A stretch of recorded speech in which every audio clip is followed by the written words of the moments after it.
میرے آقا علیہ السلام کی ایک اونٹنی تھی،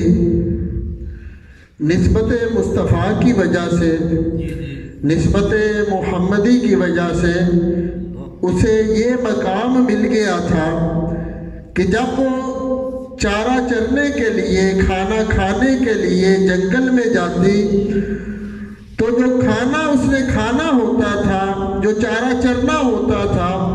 وہ چارہ چل کر اس کے پاس آ جاتا کہ اسے کسی درخت کو منہ لگا کر توڑنا نہ پڑتا،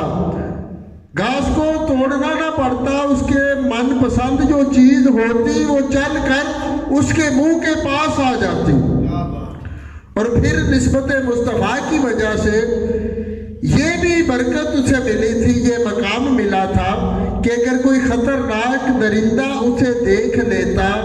تو اسے تکلیف نہ پہنچاتا،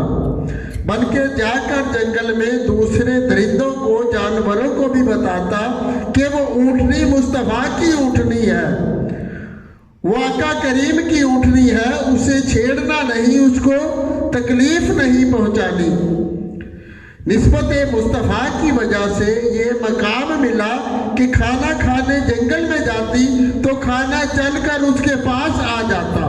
اگر درندے اور جانور اسے دیکھتے تو اسے تکلیف نہ پہنچاتے، بلکہ دوسروں کو بھی خبردار کرتے کہ وہ آقا کی اونٹنی ہے، اس کو تکلیف نہیں پہنچانی۔ تو سبق یہ ملتا ہے ہمیں کہ اگر ہماری نسبت بھی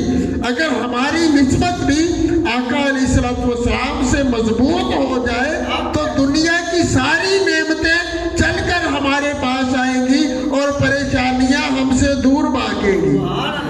اگر اونٹنی کی نسبت حضور سے ہو گئی،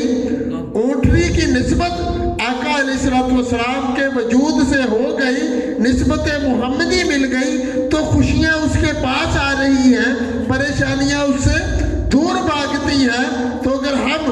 امتی ہو کر، آقا کے غلام ہو کر، درود و سلام پڑھنے والے ہو کر، درود و سلام پڑھانے والے ہو کر، یقین کامل کے ساتھ حضور کا ذکر کر کر کے نسبت مصطفیٰ کا پٹا اپنے گلے میں ڈال لے تو خدا کی قسم اس اونٹنے کی طرح ساری پریشانیاں ہم سے دور بھاگیں گی اور ساری نعمتیں ہمارے قدموں میں آ جائیں گی۔